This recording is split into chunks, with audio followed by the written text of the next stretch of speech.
Hello guys, welcome to our channel. I am Rana, DElEd second semester, subject is English. तो आज हम cover करने वाले हैं ऑब्जेक्टिव टाइप क्वेश्चन। तो देखिए, जैसे कि आज हमारा वीडियो का तीसरा पार्ट है, तो आज भी हम बहुविकल्पीय उत्तरीय प्रश्न कवर करेंगे। चलिए चलते हैं क्वेश्चन की ओर। तो देखिए, इसमें सबसे पहले सर्वप्रथम सबसे पहले क्वेश्चन नंबर 43, यानी कि आज हमारा पहला क्वेश्चन है क्वेश्चन नंबर 43। ठीक है, इसमें दे रखा है कि फिल द करेक्ट प्रीपोजिशन, यानी कि खाली जगह इस तरह बोलेंगे कि अब भरें। ठीक है, चलिए क्वेश्चन की ओर चलते हैं। तो इसमें पूछ रहा है कि देखिए, वी गॉट डैश डिफ़िकल्ट्स। ठीक है, तो इसमें देखिए क्या चीज़ फिट बैठेगी। इसमें देखिए, अगर हम ऑन लिखते हैं इसमें, तो हो जाएगा हमारा, इसका अर्थ हो जाएगा कि हमें कठिनाइयों पर मिला। ठीक है, इसलिए इसका राइट आंसर है हमारा ऑप्शन नंबर ए, यानी कि इन लगाने से क्या होगा देखिए, वी गॉट इन डिफ़िकल्ट्स। ठीक है, डिफ़िकल्टीज सॉरी। तो इसका सही इसका मीनिंग जो होगा वो होगा हमें कठिनाइयों में मिला। ठीक है, चलिए नेक्स्ट क्वेश्चन की ओर चलते हैं। Question number 44। तो इसमें दिया गया है कि what are the two two productive skills. तो इसका मीनिंग होगा कि उत्पाद कौशल से क्या है, उत्पाद। ठीक है, प्रोडक्टिव।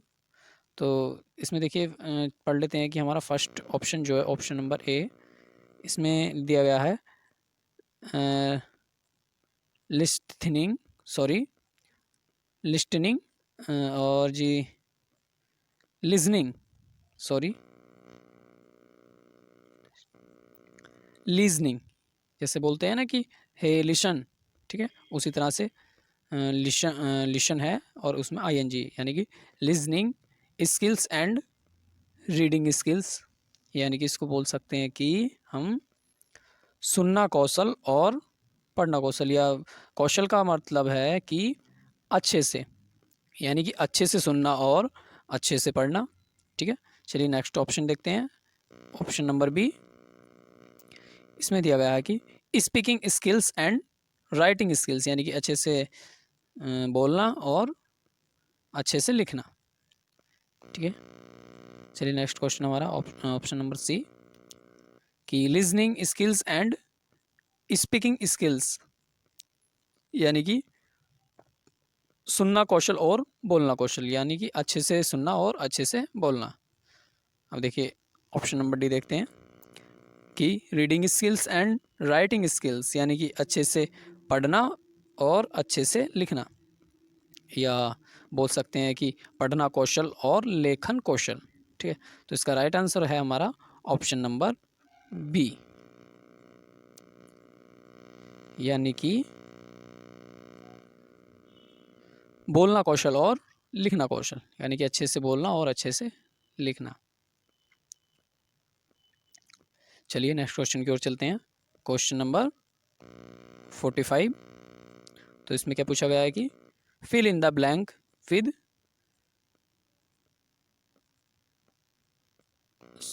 थोड़ा विद सुटेबल प्रोनाउन।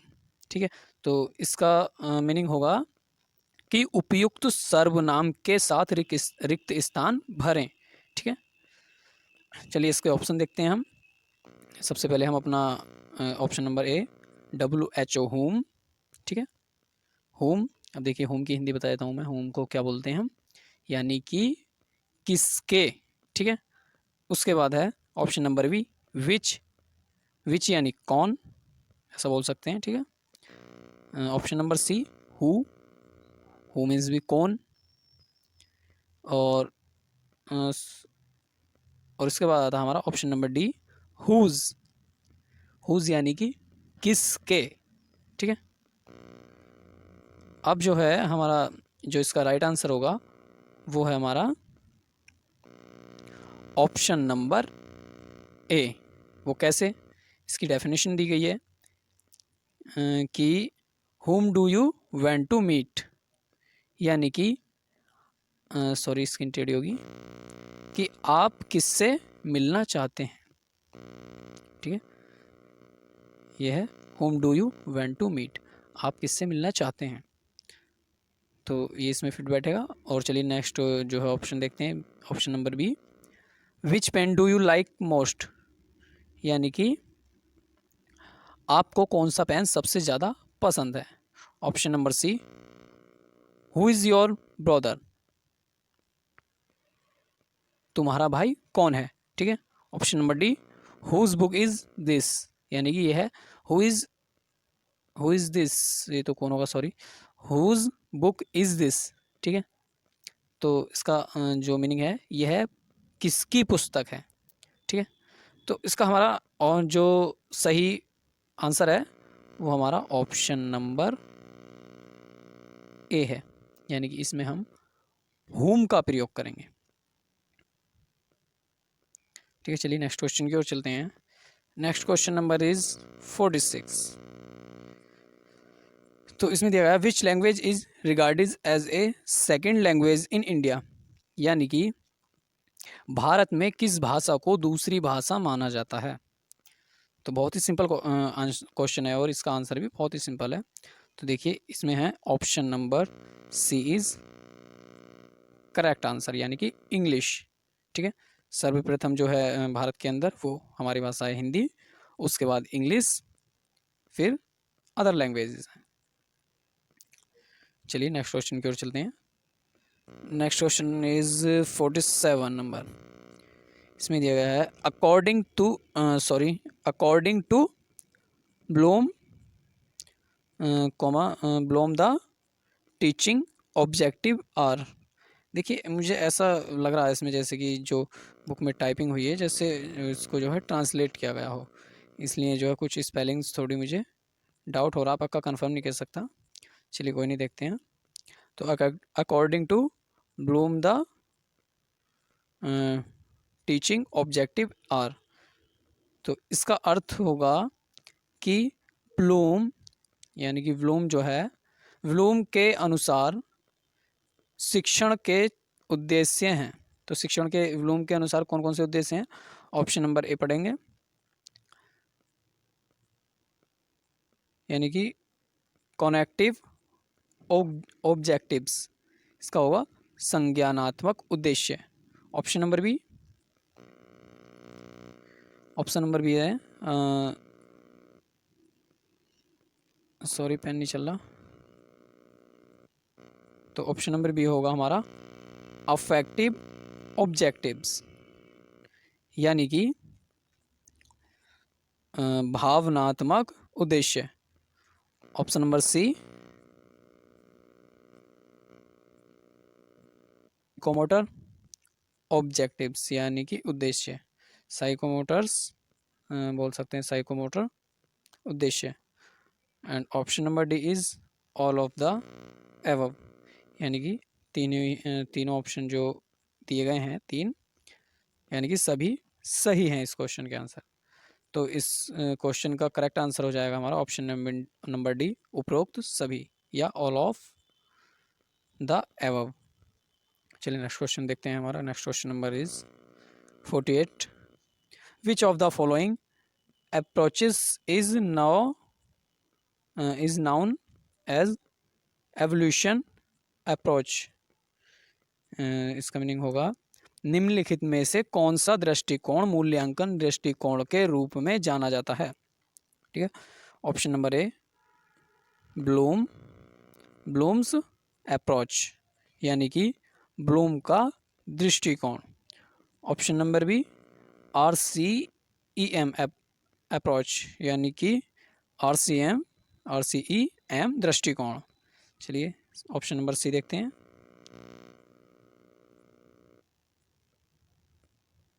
मेगर्स अप्रोच, यानी कि इसका जो है मेगर्स का कोई नहीं, चलो मेगर्स का दृष्टिकोण बोल सकते हैं। Option number D millers approach, यानी कि मिलर्स दृष्टिकोण बोल सकते हैं इसको। चलिए नेक्स्ट क्वेश्चन की ओर चलते हैं हम। नेक्स्ट क्वेश्चन नंबर है हमारा 49। तो स्टार्ट करते हैं। चलिए 49 सॉरी हाँ 49 यानी कि poetry teaching has the objectives. इसका मीनिंग होगा कविता शिक्षण के उद्देश्य हैं। Option number A develop scene, ठीक है, डेवलप एथेटिक्स सीन्स, इसका मतलब हो जाएगा सौंदर्य बोध विकसित करना, ठीक है।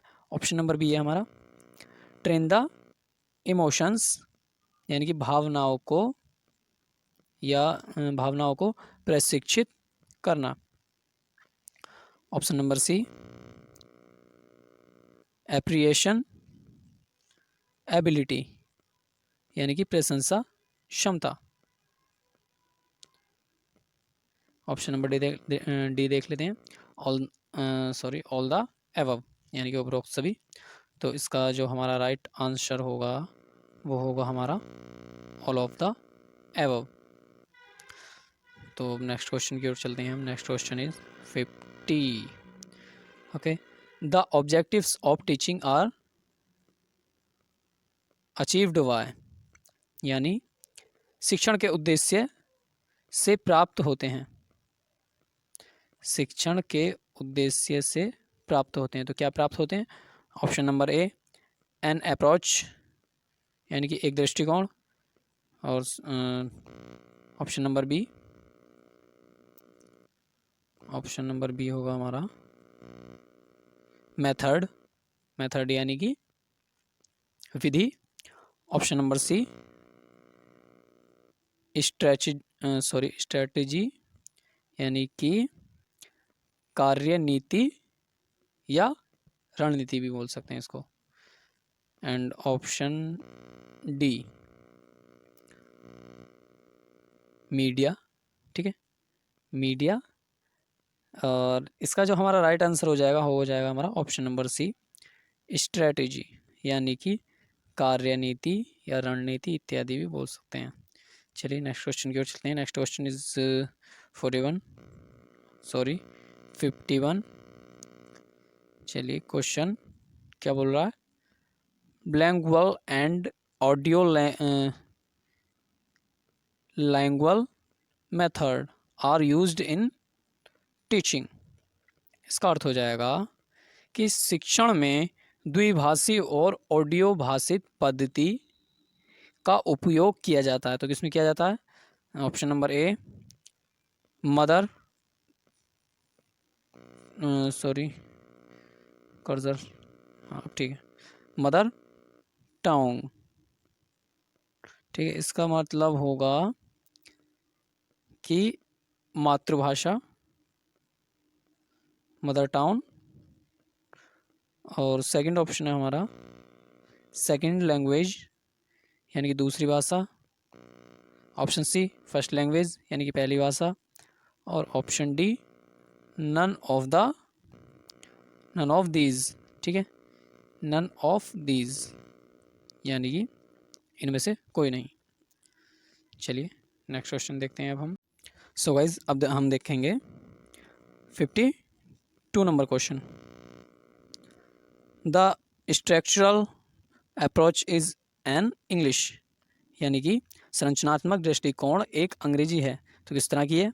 ऑप्शन नंबर ए बोल रहा है कि मेथड ऑफ टीचिंग, यानी कि शिक्षण की विधि।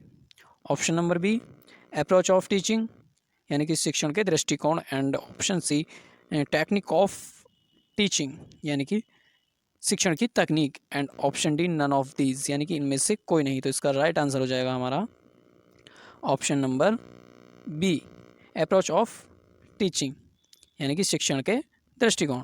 चलिए नेक्स्ट क्वेश्चन की ओर चलते हैं। Next question is 53। Audio and visual sense of the learners are facilitated by, ठीक है। तो इसका अर्थ मीनिंग अभी देख लेते हैं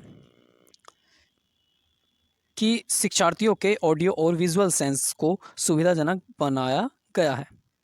ठीक है। Option number A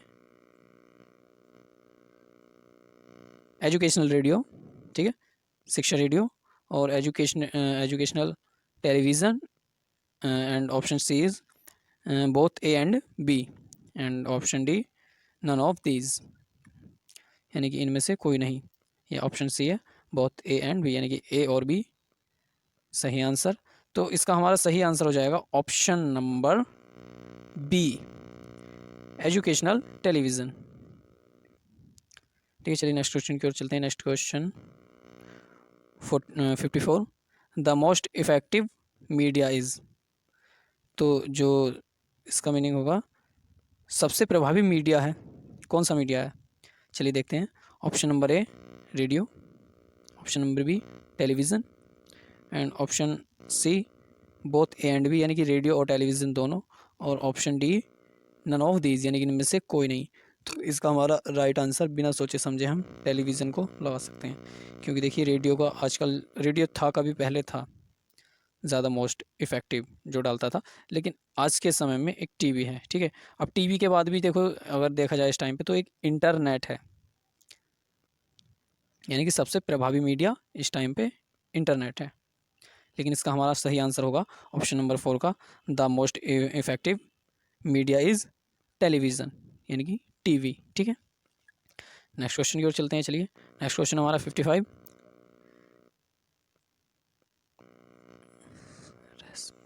questions are asked after, यानी ये हो जाएगा हमारा रैकेपिट्स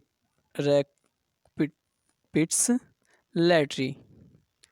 देखिए थोड़ा जो है परेशानी हो रही है बोलने में, इसको शब्द को सही उच्चारण नहीं हो पा रहा, चलो कोई नहीं, लैक्पिस्टुलरी, ठीक है, ये इसका सही होगा। प्रश्न के बाद पूछे जाते हैं, तो एक का पूछे जाते हैं। ऑप्शन नंबर ए है हमारा one selection, sorry one selection नहीं, वन सेक्शन, है। तो देखते हैं हमारा ऑप्शन, हाँ सॉरी ऑप्शन नंबर ए था हमारा one selection, two selection and three selection, option C, option D last selection. तो इसका राइट आंसर हो जाएगा हमारा ऑप्शन नंबर डी, यानी कि लास्ट सिलेक्शन, या इसको बोल सकते हैं हिंदी में, शुद्ध हिंदी में, खंड 1, खंड 2, खंड 3 या अंतिम अनुभाग।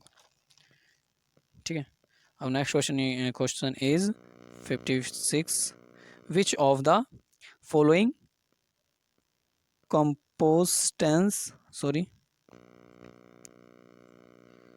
does not provide opportunity to students for free thinking। तो इसकी हमारी हिंदी बन जाएगी,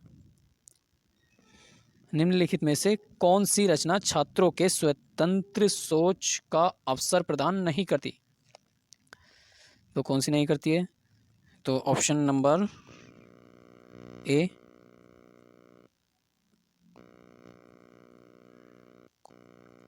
यानी कि गाइडेड कंपोजिशन, और ऑप्शन बी ओरल कंपोजिशन, यानी कि मौखिक रचना, या देखिए ऐसे बोल सकते हैं कि हमारा गाइडेड कंपोजिशन, यानी कि निशुल्क रचना, निर्देशित रचना, एंड ऑप्शन बी ओरल रचना, यानी कि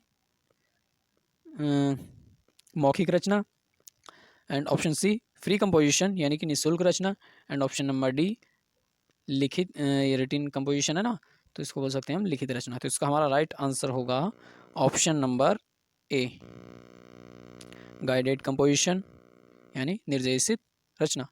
चलिए नेक्स्ट क्वेश्चन देखते हैं 57, grammar is thought by the method, यानी कि व्याकरण विधि द्वारा सिखाया जाता है। तो व्याकरण विधि द्वारा क्या सिखाया जाता है? ऑप्शन नंबर ए हमारा, तो अपना option number A lecture, and option number B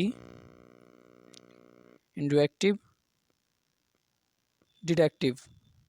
ठीक है, नंबर एक इसका बोल देंगे लेक्चर का व्याख्यान, एंड ऑप्शन बी इंडक्टिव और कोमा डिडक्टिव, तो इसका मतलब हो जाएगा कि आगमन आगमनात्मक वियोजक। ठीक है। Option C question on answering, questioning and sorry questioning और आंसरिंग यानी कि प्रश्नात्मक उत्तर देना। एंड ऑप्शन डी नन यानी कि कुछ नहीं, इनमें से कोई नहीं मान सकते हैं। ऑप्शन नंबर 58 स्टार्ट होता है हमारा। इसमें दिया गया विच of the following grammars is thought incidentally. ठीक है, तो इसका हो जाएगा निम्नलिखित में से किस व्याकरण को संयोग से बढ़ाया जाता है। ऑप्शन नंबर ए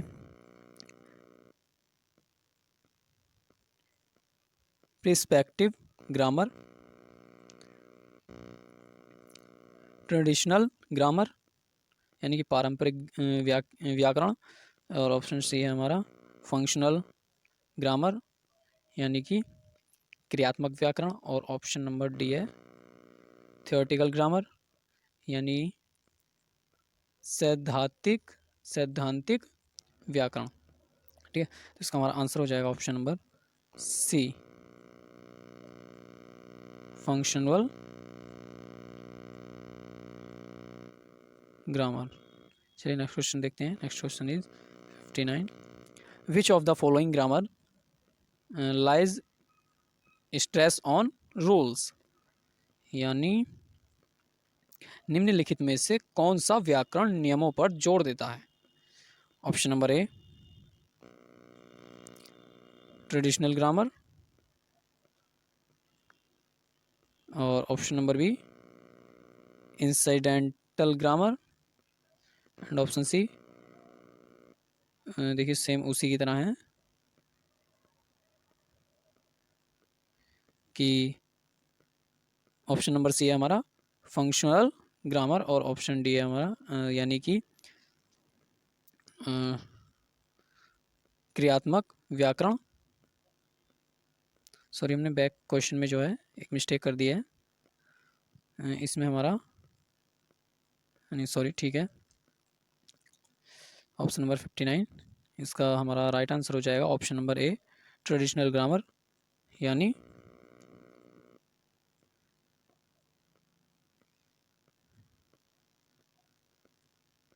पारंपरिक व्याकरण। चलिए नेक्स्ट क्वेश्चन की ओर चलते हैं। Next question is 16 to went is production related, sorry to what is related यानी उच्चारण किससे संबंधित है। ऑप्शन नंबर ए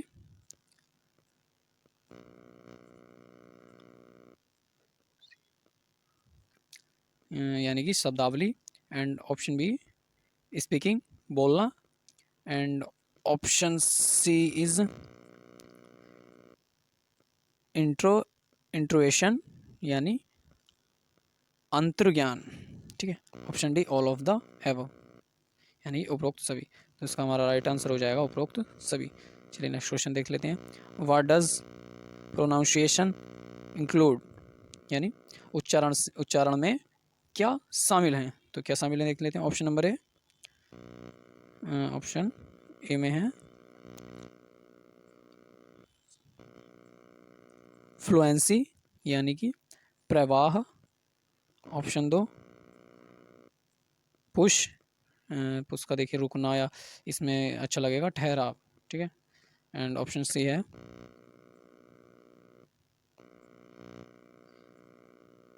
राइज यानी कि ताल, and option D all of the above यानी कि उपरोक्त सही, तो हमारा इसका जो है all of above right answer हो जाएगा option number D.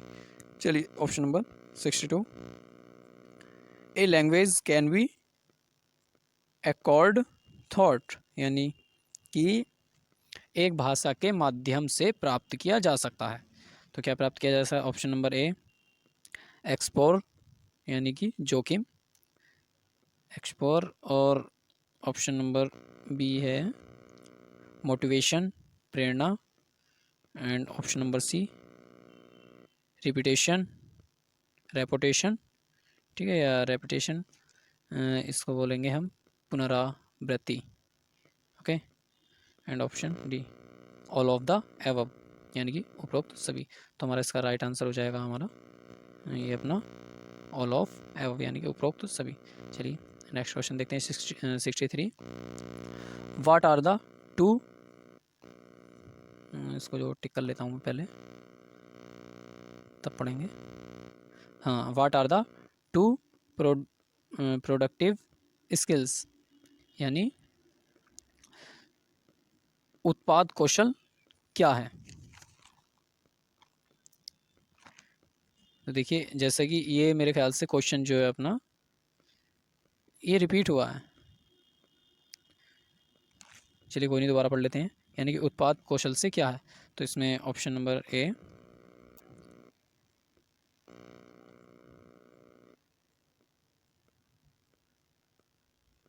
To understand the language spoken, है ना। तो इसके जो है इस बार जो इसमें, सॉरी हम नेक्स्ट में पहुंच गए, बात चल रही थी हमारी 33 की और 63 की। तो इसका हमारा ऑप्शन इसमें इसका जो मीनिंग है उत्पाद कौशल क्या है, ठीक है। इसका राइट आंसर है हमारा option number D listening reading, यानी कि सुनना और लिसनिंग और रीडिंग पढ़ना।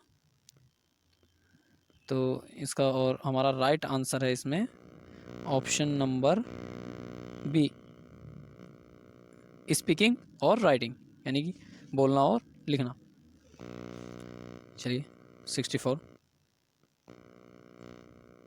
The aim of teaching a second language should not be. तो इसका जो दूसरी भाषा सिखाने का उद्देश्य नहीं होना चाहिए, तो कैसा नहीं होना चाहिए। इसमें देखिए वीडियो काफ़ी लंबी हो चुकी है, इसलिए जो है इसको मैं जो है केवल आंसर की जो है मीनिंग बता रहा हूँ। तो ऑप्शन नंबर हमारा इसमें बी करेक्ट है, यानी कि to read the language with